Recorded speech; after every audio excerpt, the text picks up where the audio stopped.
हरि ओम।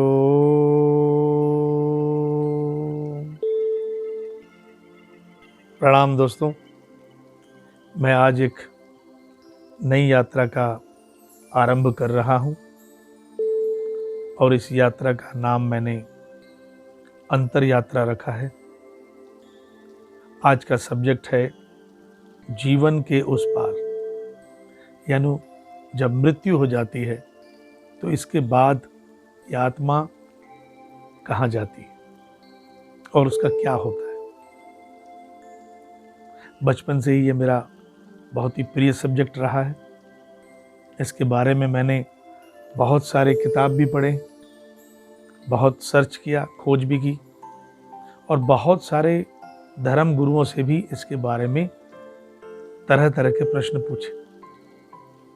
लेकिन सच बताऊं तो कहीं कहीं पर मुझे कुछ संतुष्टि मिली ज़रूर है, लेकिन ये मेरी खोज जो है अभी जारी है। ये आपके साथ शेयर कर रहा हूं। हम बार बार मिलते रहेंगे।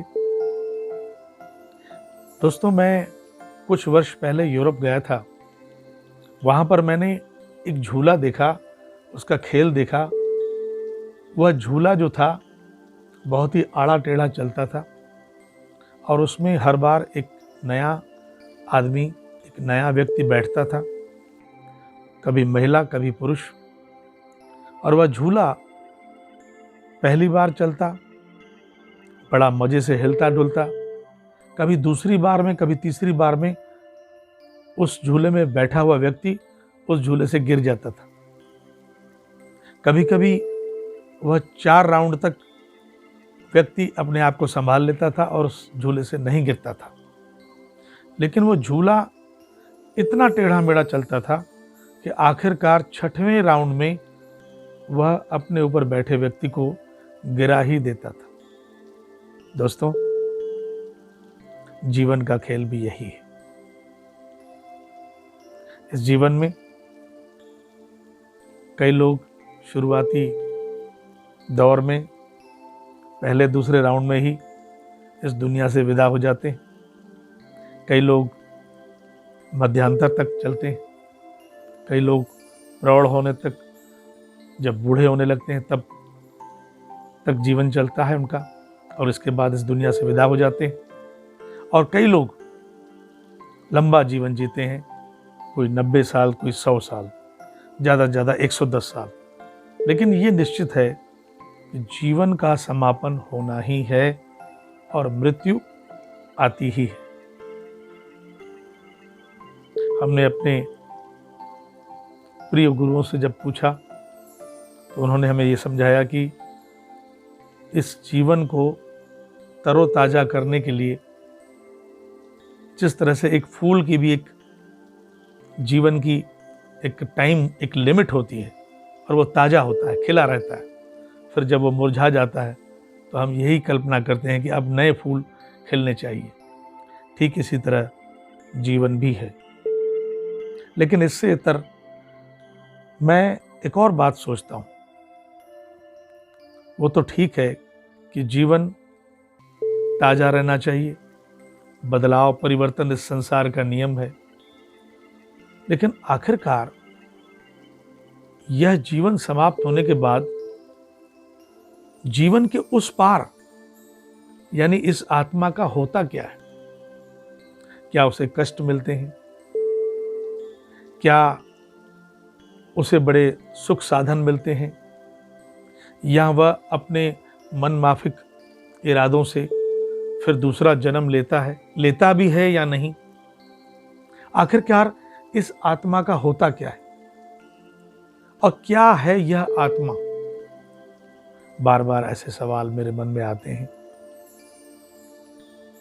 कई बार हम जब एकांत में, जिसको हम मेडिटेशन कहते हैं, एकांत याद रखिएगा मिलती नहीं है आजकल। मेडिटेशन मिलता नहीं है।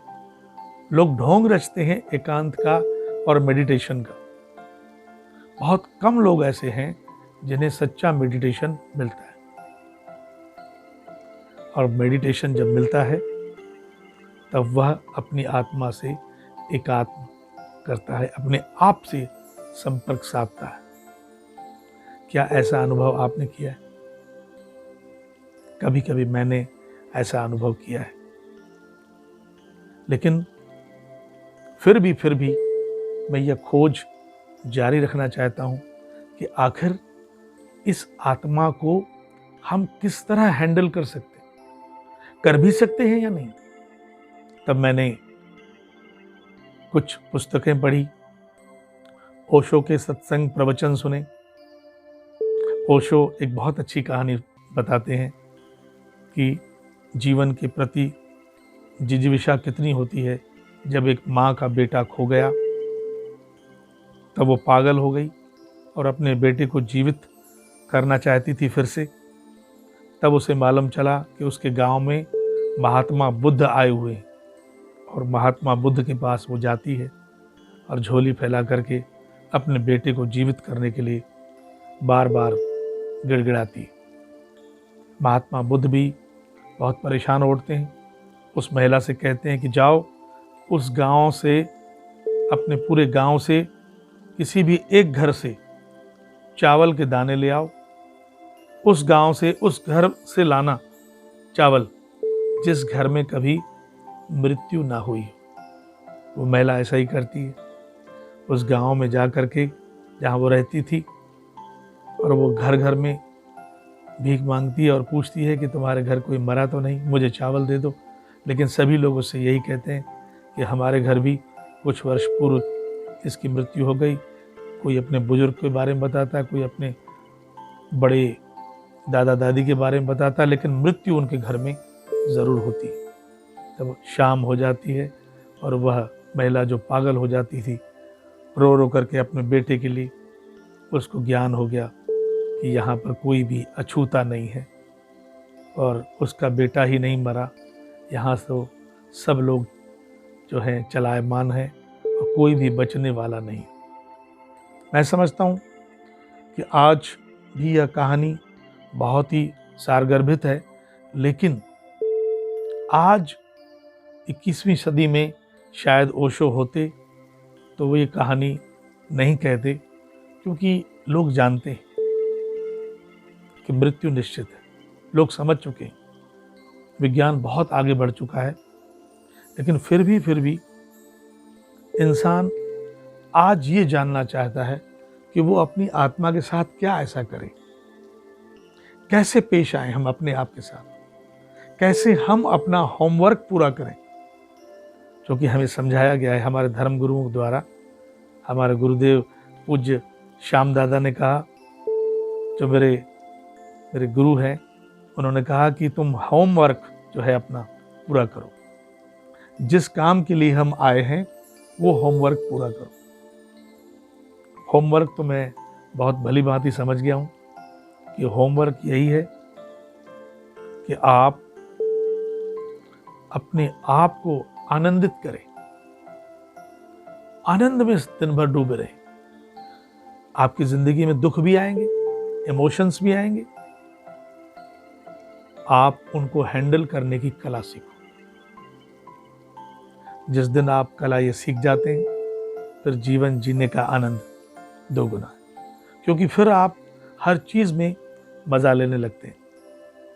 आज मैं इस सब्जेक्ट पर भी इसीलिए ही बात कर रहा हूं कि मैं बिल्कुल अपने आप को उस तरह से ढाल लूं कि अगर मौत आए तो हम बड़ी प्रसन्नता से, एक स्वीकार भाव की तरह उसे अपने आप को समर्पित कर दें जब भी मौत आए। तो दोस्तों, मेरी ये यात्रा प्रारंभ हो रही है, आप इसमें शामिल रहिएगा। हम एक दूसरे से बातचीत करेंगे। जब भी कोई चित्रकार या मूर्तिकार मूर्ति बनाता है तो उस मूर्ति को तराशते तराशते अपने आप को गढ़ने लगता है। ठीक उसी प्रकार मैं यह बातचीत, यह अंतर यात्रा आपके साथ बातचीत करते करते जब आगे बढ़ता जाऊंगा तो अपने आप को तराशता जाऊंगा। मैं अंत में चलते चलते आपसे एक बात कहना चाहता हूं कि आपने देखा होगा कि जब किसी की मृत्यु होती है तो उनमें से कुछ एक लोग बहुत ही निराश भाव में उनका चेहरा रहता है। कुछ कुछ लोगों का चेहरा एकदम भयावह टाइप का रहता है, देख करके डर लगता है। और बहुत सारे लोगों का चेहरा मृत्यु के बाद भी मुस्कुराता हुआ नजर आता है, उसमें खिलन होती। ये क्या है? इस पर आप जरा गौर कीजिएगा। मेरे ख्याल से जो हम जीवन जी रहे हैं, पल पल जो चल रहे हैं, उसमें अगर आनंद होगा, उसमें स्वीकार भाव होगा, तो मृत्यु को भी हम इसी स्थिति में समर्पित हो जाएंगे, इसी स्थिति में प्राप्त हो जाएंगे। ये चुनना हमारा काम है कि हम किस तरह से अपना जीवन धीरे धीरे समाप्त करें। यानी कहने का मेरा अर्थ यह है सरल शब्दों में कि जब मृत्यु आए तब आपके हाथ में कुछ भी आपके मन में होना नहीं चाहिए।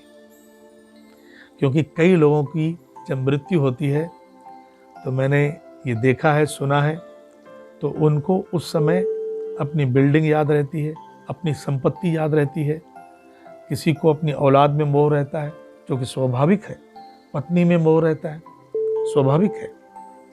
लेकिन दोस्तों, यह जीवन जीते जीते हमें इन सब चीज़ों से धीरे धीरे धीरे धीरे इस तरह अपने आप को ढाल लेना है, उन्मुक्त हो जाना है कि हम क्या लेकर आए थे, कुछ भी नहीं। तो जब जाएंगे तो खाली हाथ जाएंगे, तो आप देखेंगे कि मृत्यु आपसे कुछ भी छीनेगी नहीं। जब आपके समीप मृत्यु आएगी तो वो खाली हाथ ही होगी, आपसे कुछ भी छीन नहीं पाएगी, क्योंकि आपके दिल में है ही नहीं। आप अंत में जब अपने आप को इस तरह से बना लेंगे कि मेरे हाथ में कुछ भी नहीं है, मैंने सब त्यागा, त्याग ही देना चाहिए धीरे धीरे। न ये चांद होगा न तारे रहेंगे, मगर हम हमेशा तुम्हारे रहेंगे। न ये चांद होगा न तारे रहेंगे, मगर हम हमेशा तुम्हारे रहेंगे। न ये चांद होगा, बिछड़ कर चले जाएं तुमसे कहीं तो ये ना समझना मोहब्बत नहीं। जहाँ भी रहेंगे तुम्हारे रहेंगे। न ये चांद होगा न तारे रहेंगे, मगर हम हमेशा तुम्हारे रहेंगे। न ये चांद हो